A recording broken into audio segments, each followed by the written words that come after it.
Hi, everybody. Thank you for bearing with us. We're just having some issues getting Hannah, who I think you guys can all see on the screen, on as a panelist. So Hannah will be presenting with me today because we're working as a team on this. So what I'm going to do instead of having her as a panelist is that she'll share her screen with the audience when she has some stuff to contribute to the presentation and to sort of the webinar series.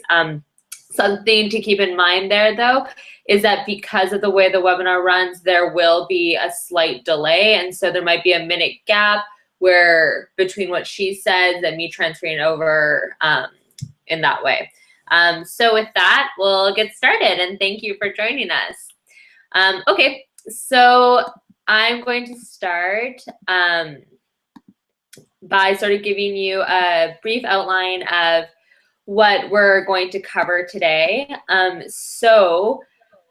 We're going to talk about youth and the landscape approach. And the goal of this is sort of to familiarize you with what that means. So what is the landscape approach? Because there's all sorts of different conceptualizations, and we really want to focus on one, especially if you're going to be attending our workshop in Paris, and we're going to be building on this more. And so this is the aim of this is sort of an introduction to not only landscapes, but who we are as sort of the coordinators of this. And then also to sort of give you an example of how youth can use landscapes to sort of solve these international challenges. So one of the things we'll be doing is we'll be working with an interactive tool called Padlet. And this is because Hannah and I really wanted to make webinars more interactive than they usually are. Usually in traditional webinars, you guys sign in, you sort of look at the screen we're sharing, you see the PowerPoints, and it's not really exciting. And what's great about youth is that we all have really innovative ideas. So we want to get those ideas from you. And because of this huge time lapse with the webinar software we're using, we decided to use Padlet because with that, it allows us to get your opinions really quickly. So we'll be asking you for your opinions on sort of landscape challenges, youth inputs into these challenges, and sort of how we can engage you throughout the presentation. So the first one I want you to do is on this slide. So, and I can put that into the chat box as well. But I want you guys to fill that out and then follow the instructions there, and it'll lead you to a survey. And this just so after Hannah and I introduce ourselves, you guys can get to know each other as well. So I'm just gonna post that into the side box there, and you guys can follow it, and hopefully everything will work out and we'll see how it goes.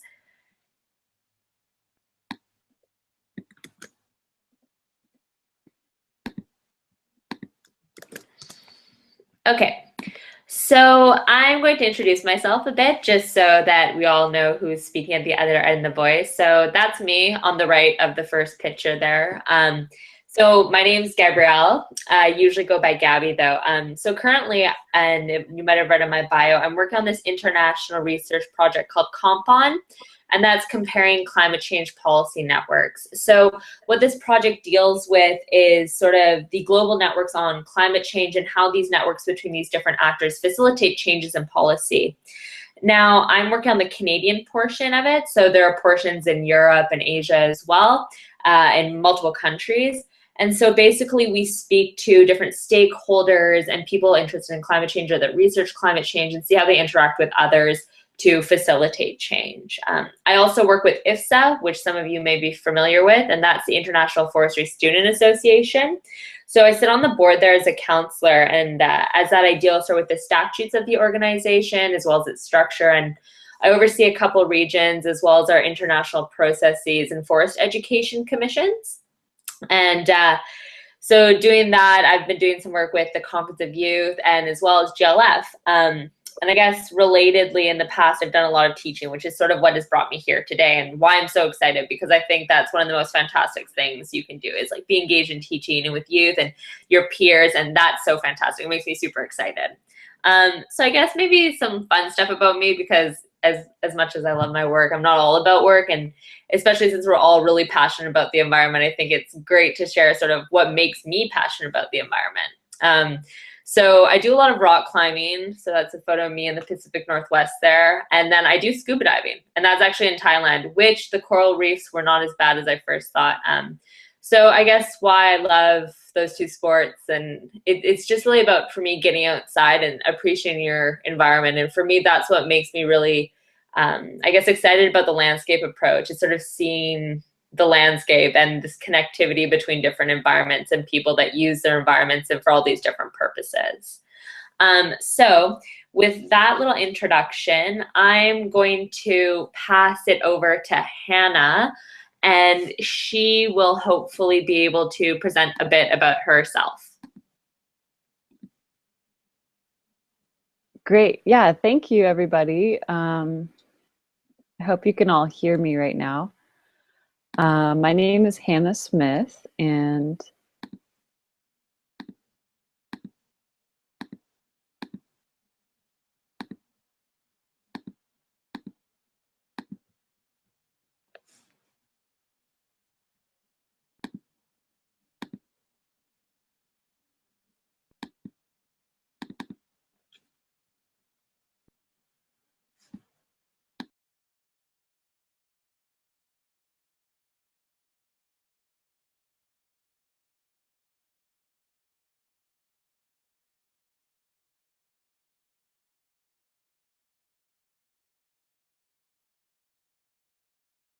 One sec, Hannah. We're having trouble hearing you, I think. I know I can't hear you very well. Do you want to check if you're muted?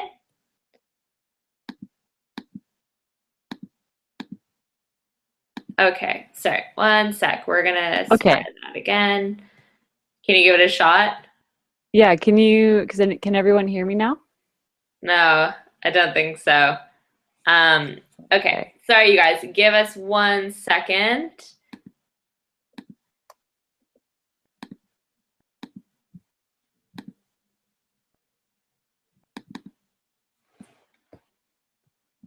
Okay. Can you hear me now?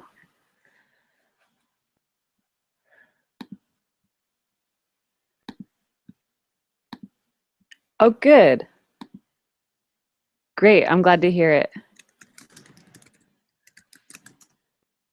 Gabby, thank you very much. So, as you can see, if you click the YPARD screen, you can go back and you can see my introduction slide. So don't click on me, click on the YPARD slide, and you'll be able to hear it and see it. Okay. So my name is Hannah Smith, and I am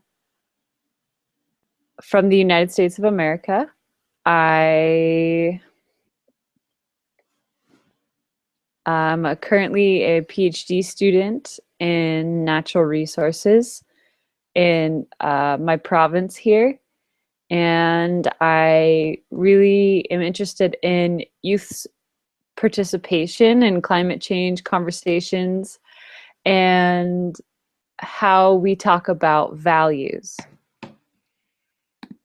My experiences, I've traveled all over the world and been able to explore a lot of wonderful places. I'm particularly drawn to highly protected, very remote areas for the amount of adventure and wildlife that are there. And I enjoy learning as much as I can about the places around me. And I was able to be a participant in a wonderful international conference last year, and that's what got me excited to start working with international people who are my same age, who are doing exactly what I'm doing from other countries. And I think it's such a wonderful opportunity. And I really am excited to go through this webinar series with you all, and also prepare for the conference and the COP in Paris in December.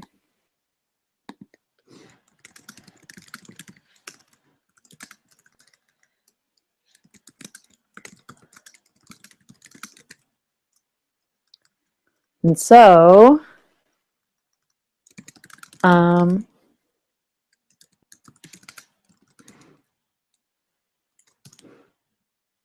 think we're just waiting to see if we were able to get those polls back from the Padlet.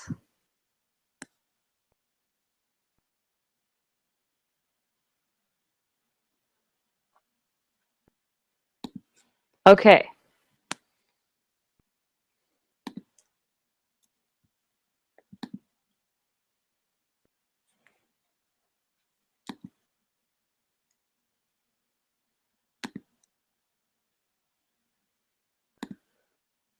So while we're waiting for the Padlet for the poll, we're trying to get a poll up to see where everybody's working in this realm. And the reason that we're doing it this way, we're kind of trying to experiment with some new tools to see how much interaction we can have with you all over the internet, because we know, we want to make this as engaging as possible, because we know you're all experts and you have a lot of experiences. So we want to try to incorporate that as much as possible into these webinars.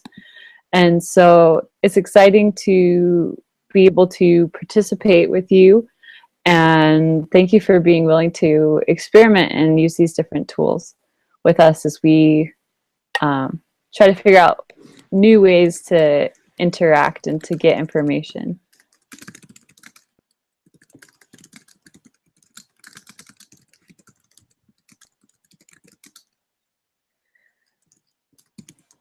Okay.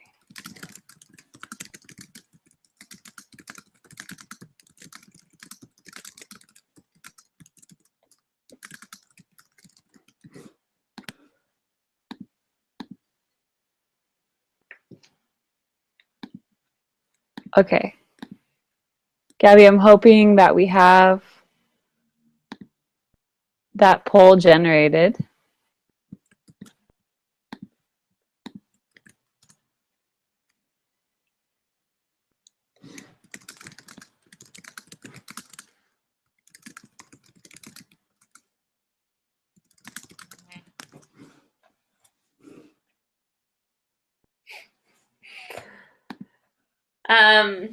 Hi, you guys.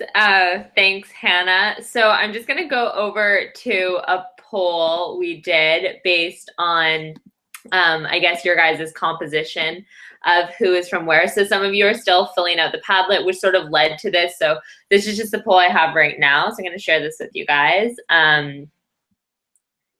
Give me a minute.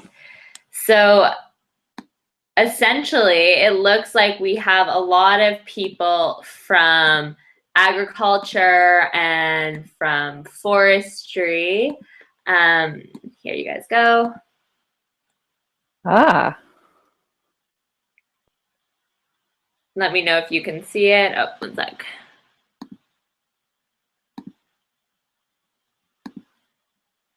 So there's a bunch of you from forestry, which I'm happy to see, I guess, because that's where I started out. Some of you are from policy analysis, education, social sciences. With the students, how many of you are interested, I guess, or studying agriculture or forestry, maybe, or social sciences? Feel free to put your guys' opinions in the chat if you want to contribute, sort of like, I guess, a moment's notice. So that's sort of the composition of what we have here. I'm actually surprised to see so many forestry students. Are a lot of you, I guess, from the GLF work group? I know we just recently announced who our youth innovators were, so congratulations to those who are going to be doing that. So with that, I'm going to go and I'm going to move on to sort of describing what this landscape approach is. And Hannah and I will try to tag team this. I know it's a bit difficult with this technical issue, but please bear with us and we appreciate your patience. Okay, so what is the landscape issue? I know some of you might have dealt with this before, others not at all. So before we answer this, what I want you guys to do actually is I'm going to put another Padlet into the sidebar there. And I want you guys, while we're sort of discussing what we have conceptualized as the landscape approach, I want you guys to let me know by inputting it into Padlet what you guys think it is. And you guys don't need to worry about it being the right answer or the answer that you've read in the textbook, but I want your conceptualization. I want to see how we get these different ideas. So it's there. If you guys also have questions about Padlet, please put them in the side. Hannah and I will try to answer them as we go. So the landscape approach really is something that is holistic in nature, right? We're looking at the whole system. And so what do I mean by this? So in the past, if you look at more sort of environmental governance, or you're looking at economic and social issues, they've been dealt with in what's called a silo approach. So if you think about silo, that means these big grain things that are all separate. So issues have been dealt with on a one place, one basis sort of I guess take. And that means that forestry issues have been dealt with just as forestry issues. Social issues about Indigenous rights or tenure have been dealt with as tenure issues. Atmospheric issues have dealt with as atmospheric issues. And the issue with that is that there's a lot of missing, I guess, gaps between them. There's a lot of people that aren't working together and aren't communicating. So the landscape approach is all about bringing together these different issues and these different problems and trying to confront them together. So that means looking at it in a way that's environmental, social, and economic, and looking at all the stakeholders across multiple levels and across time as well to sort of deal with whatever is coming up. So not having one focus, but many. And because you have many focuses instead of this one focus, what you end up with is this sort of collective action, which leads to this pooling of resources and possibly better solutions with more innovation and more resources to actually implement those solutions. So I'm going to turn it over to Hannah briefly to add on to that, and then we'll go over what you guys think the landscape approach is. So the landscape approach, we've kind of been going back and forth about what we think the landscape approach is. And the reason why we wanted to talk about it is because we understand that there's lots of different ways to tackle, problems. And I personally think that the landscapes approach is the most holistic way for somebody to be able to understand all of the people who are involved in landscapes. And I think that it's really awesome that we have an opportunity to talk about these issues on a landscape level, because it allows us to look at things in a way that is new. And I think especially being youth, we have, in addition, the ability to not only look at these problems from a new perspective, but also use our youthly experience, or however we want to talk about it, as a way to innovate in addition to looking at these issues. And so I wanted to transition over to that Padlet, the landscape approach Padlet, the second Padlet, to kind of look at what sort of answers people had about the landscape. And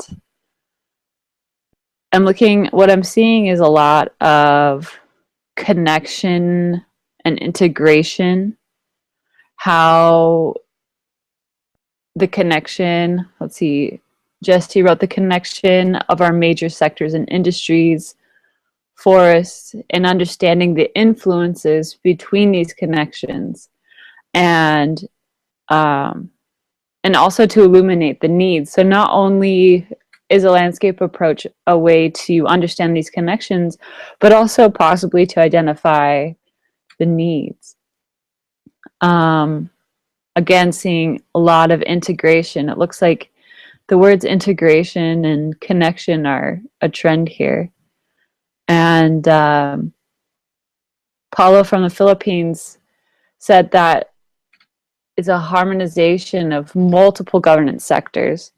and it looks to ecologic boundaries and compares them to traditional administration with the political. So also really looking at the human side of these landscape issues. And oh, excuse me. Um,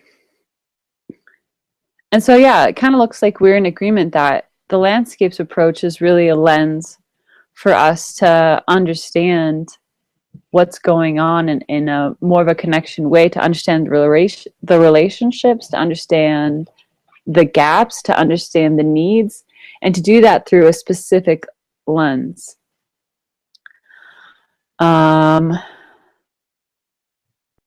So is everybody being able to hear me okay?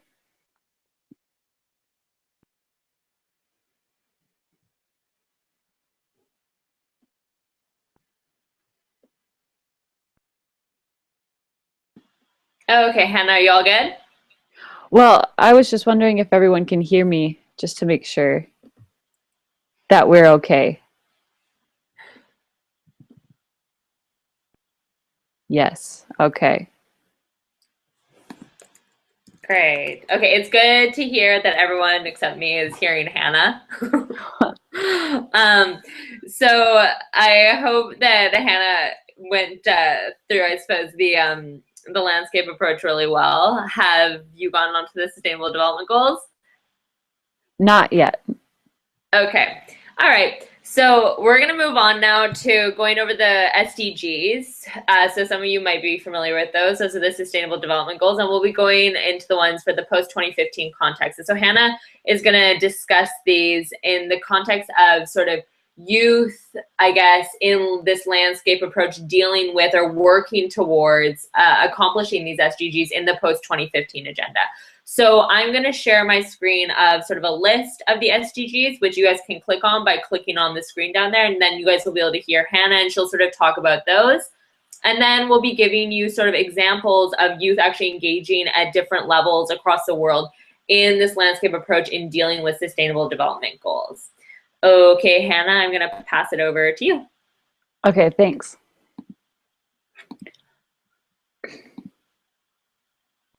So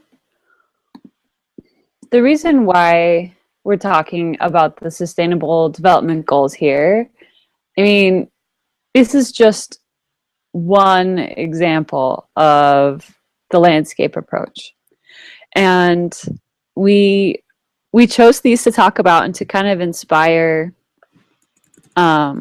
these thoughts, because this is an example of policy and of direction that's being set up for us.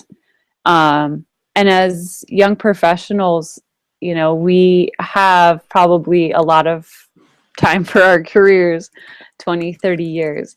And so we wanted to just look at the Sustainable Development Goals as an example of something that can help guide us and kind of help us understand what it's like to be a young professional working in landscapes.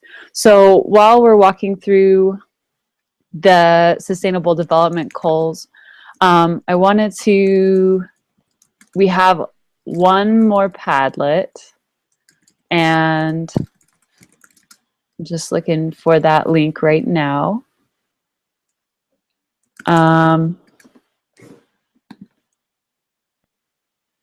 Okay.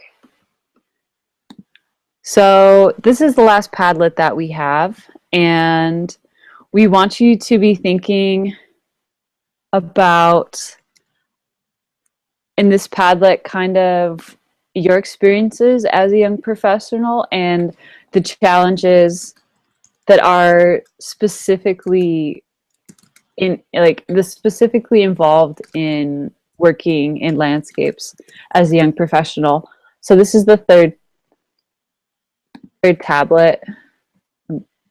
We won't actually get to this for a little while, but again, just make sure to follow the instructions there and kind of brainstorm at your own leisure to talk about the challenges that you face working on a landscape level.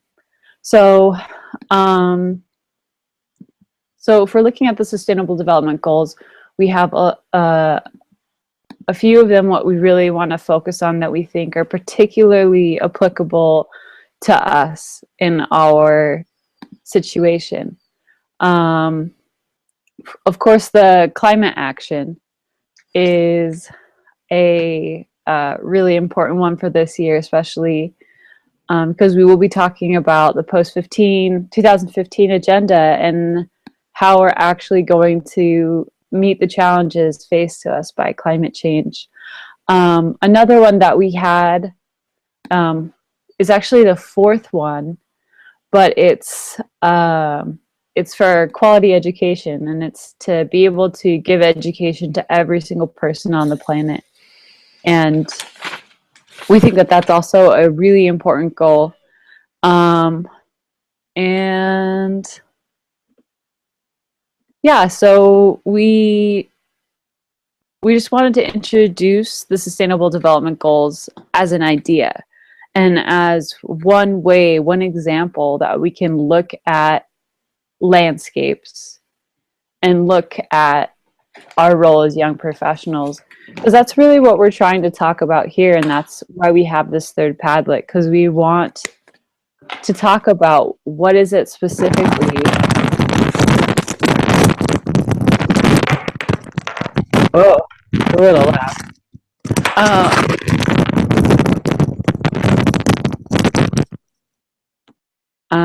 We want to talk about what is it specifically that youth face as a challenge. And so, of course, we'd love to hear your experience personally, something that you've done, something that you've worked with, so that we have a better idea of what it's like for everybody. Just because, you know, we want to share across this platform. So what we've done is both Gabby and I are going to share an experience that we have working in a landscapes setting with youth or with other groups, but mostly what it means to us and the challenges that exist for us as we are working in a landscape level. So I'm going to turn it back over to Gabby, and there's probably going to be that little bit of a wait. Okay, hi you guys. I figured out that with headphones, for some reason, this program likes to share Hannah's voice with me. Thank you guys for bearing with us again.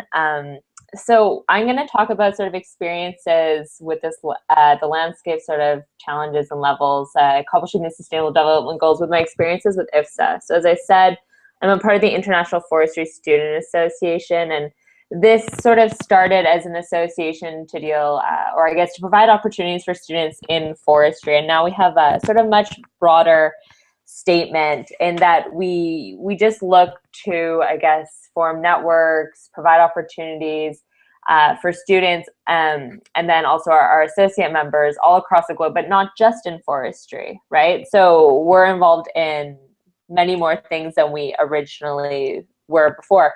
And so in a non-political way, we sort of bring together various actors at various different levels, which sort of makes our entire, I guess, approach more of a landscape level, or at least that's the way I like to look at it. So I'm going to tell you a few stories about that and why I think they're special.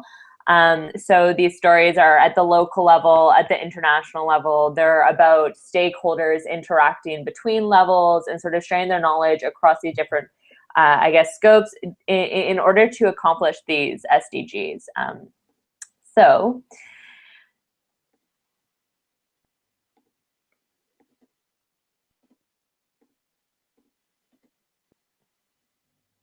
Okay, so as I said, IFSA engages across all these sectors and the different levels, and we're really focused now on international levels, but without forgetting this local level. And so those are sort of the things I'm going to focus on. And so just the photo here is of some of our current officials at our annual meeting, and sort of this interaction, or the way I conceptualize it, is down there at the right, and sort of this top down and bottom up. So when I talk about top down in the next few minutes, what I mean is sort of coming from this policy level. So policy level, the decision makers.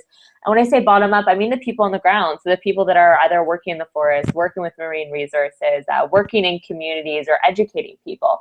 And sort of how do these interact, and how do they share information to sort of build capacity? So the first example I'm going to give you, and we'll start on the left-hand side, is sort of a big process that started last February with a group of youth that IFSA hosted at a youth conference that was run in parallel to the United Nations Forum on Forest Plus 10 country-led initiative. And so Plus 10 means sort of, it's an intersessional event, so in between the regular forums. And now at this youth conference, basically what happened was that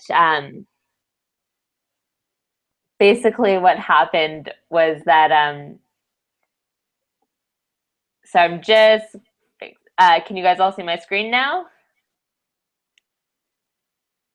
Okay, so I'm going to continue. So basically what happened was that we identified 4 areas of importance for, I guess, forestry issues and just sort of environmental issues currently and how they interact. And so those were relating to climate change, technology and education, multiple uses of forests, policy and governance, for example.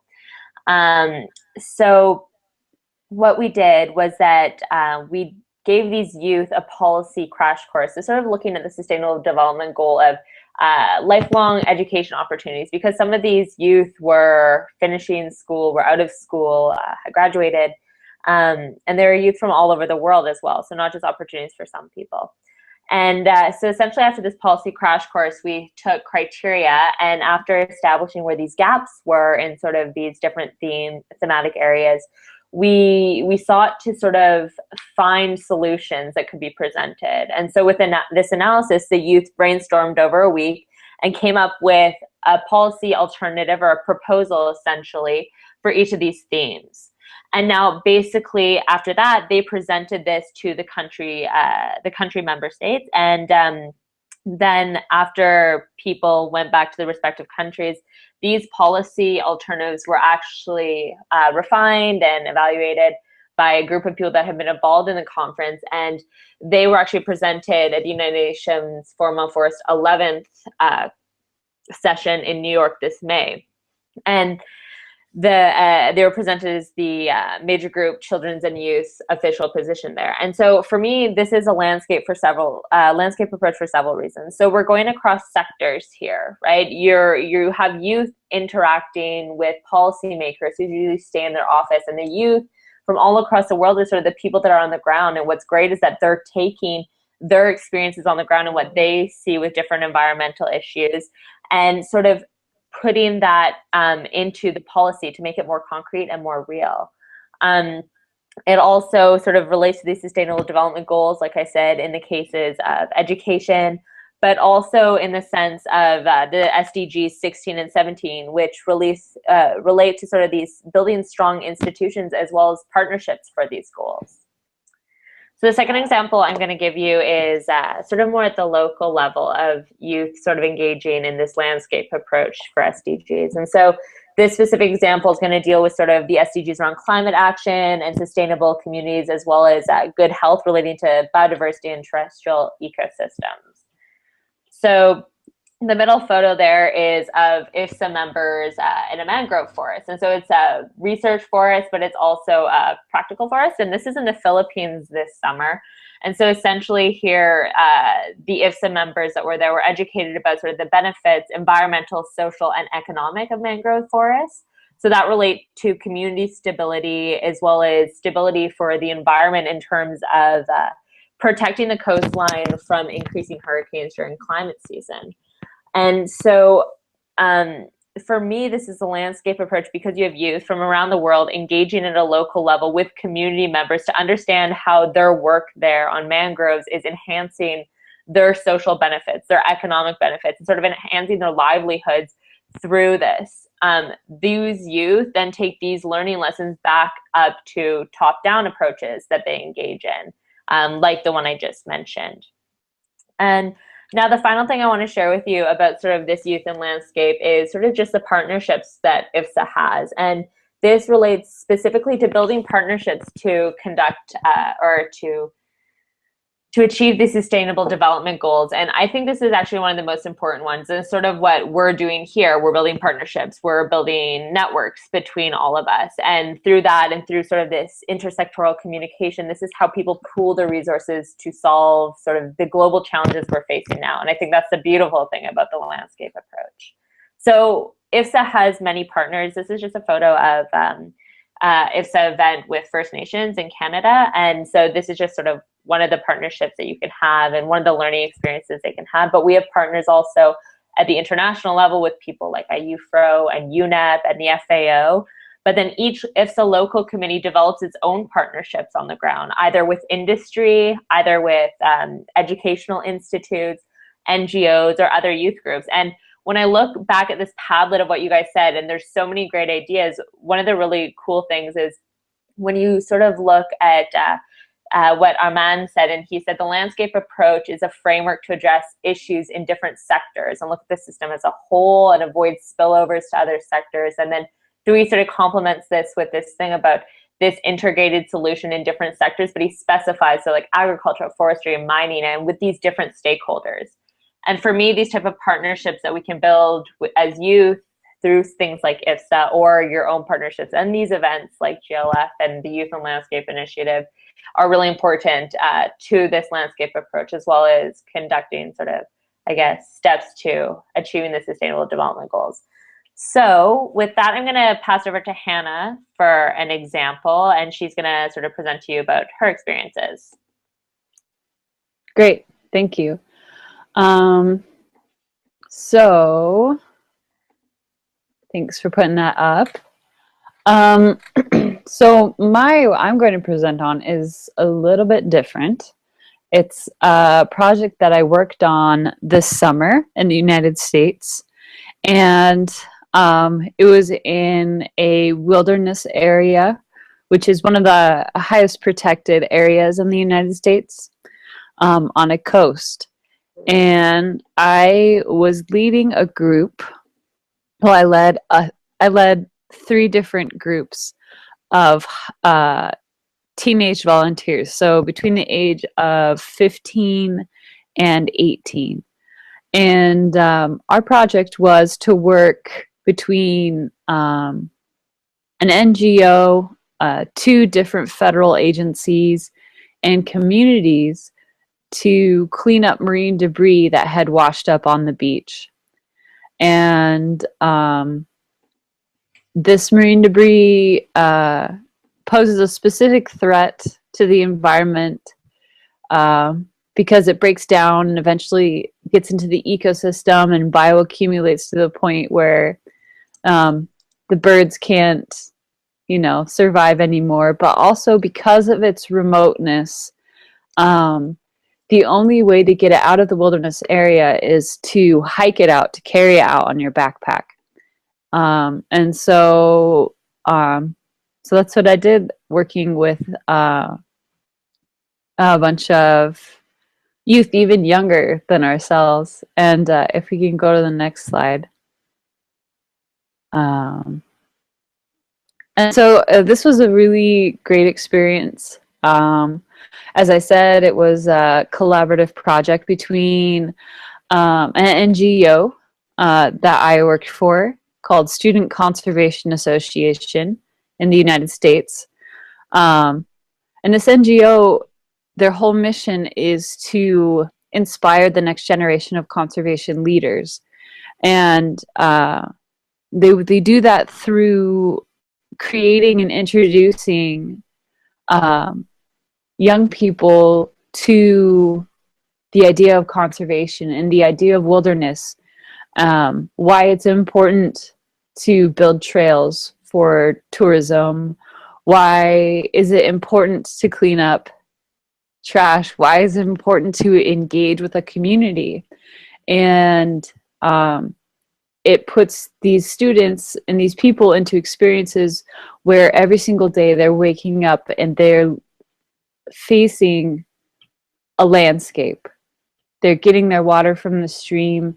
They're washing their dishes in water that they boiled.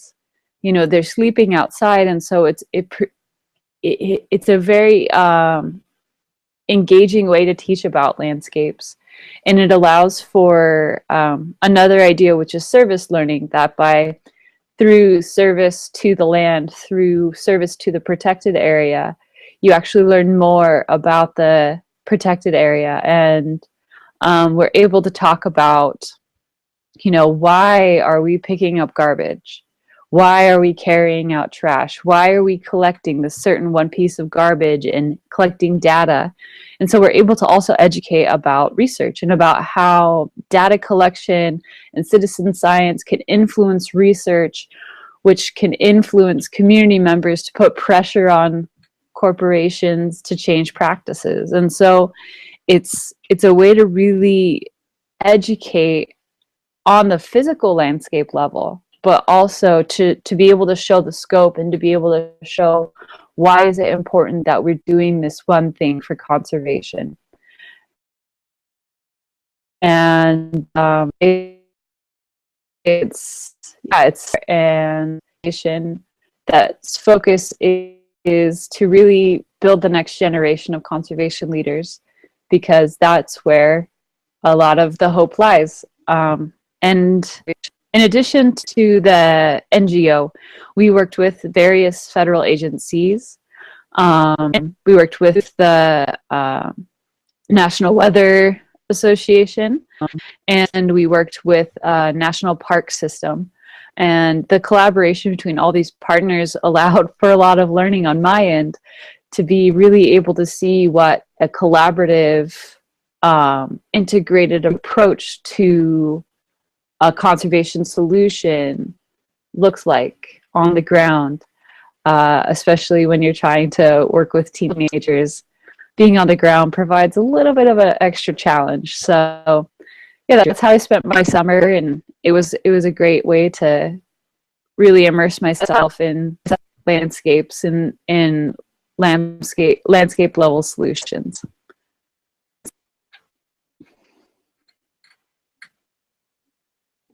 Okay, thank you, Hannah, for that. So I'm just gonna go through some of the stuff you guys shared with us and sort of these challenges youth have on this landscape approach we're combating SDGs before we wrap up. Because when I go over these, what I want you to think of, especially if you're some of our youth innovators, is that I want you to think about these challenges and maybe how you guys can overcome them when you're working at the workshop or just over the next few weeks through these webinar series. So I'm going to pull out a few because a lot of you commented, which I really love. And I hope you guys are reading over each other's comments as well. So something interesting that came up from Paola in the Philippines was that putting youth as a major stakeholder, taking roles in policies and program developments is another big challenge. So what I see there is sort of that Paola thinks that actually having legitimate interaction from youth and their inputs is difficult. So think about maybe how we can overcome that when confronting these challenges. Also, I'm looking at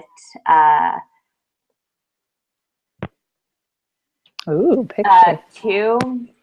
Sorry if I'm pronouncing your guys' name wrong. And he says, finding ways to work with business to develop innovative, sustainable business models that don't depend on donor finances, and that the challenge is for youth to get both business and environmental knowledge or experience. So like we said, one of these things with the landscape approach is that you're integrating these different stakeholders, and that can sometimes be a challenge, especially when business has seen traditionally their views as opposed to the environmental ones. So think about maybe communication strategies or networking strategies and sort of commonalities between business and environmental NGOs maybe that might be able to bridge that gap to overcome that challenge. Alicia said that and what I think is interesting is that we have to go beyond the common definition of SDGs and see reality from different points of view in order to comprehend all eventual different components of different problems. So I think, I guess that's really interesting to think of, because I think one of the things we do have a hard time, especially with current global issues, is sort of conceptualizing these different times, right? So how we're acting now will affect the future, and then how can our actions now mitigate or adapt to things now, but also ensure a safe future moving forwards. And so I think what Alicia says about conceptualizing these different realities at these different times, that's a really important thing for you guys to keep in mind too when we're dealing with the landscape approach over the next few weeks. So now I'm going to move forward in the presentation, and we're going to start to wrap up with the Hangouts. Thank you for being patient and sort of dealing with the technical issues we are having.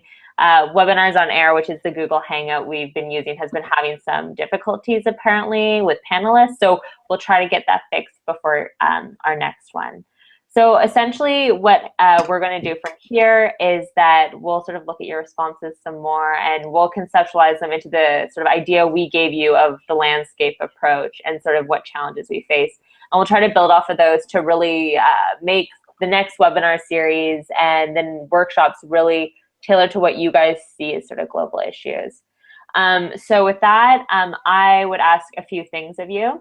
First, remember to register for your next webinar. It'll be more of a traditional webinar in the sense of Hannah and I will present on pitching, and then we're going to have a guest speaker present on fundraising. For those of you going to Paris, that's especially probably important. So we'll be dealing with traditional forms of fundraising, such as approaching donors, writing grants, but also more innovative ones, so crowdsourcing funding and such.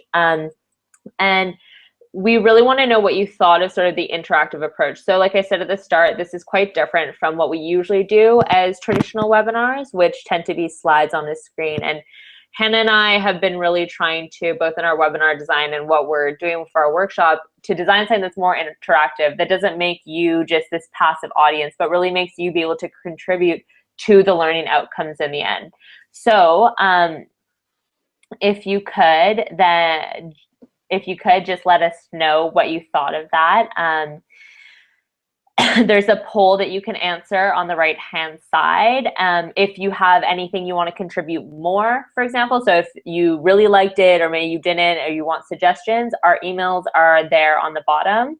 And thank you guys again for your attention and also just your patience. I'm looking forward to seeing you guys in about a week and a half to talk about pitching and fundraising, and hopefully get a lot of you to Paris or wherever you want to go with your ideas and projects. So with that, Hannah, do you have anything you want to add there? Well, yeah, thank you very much, Gabby.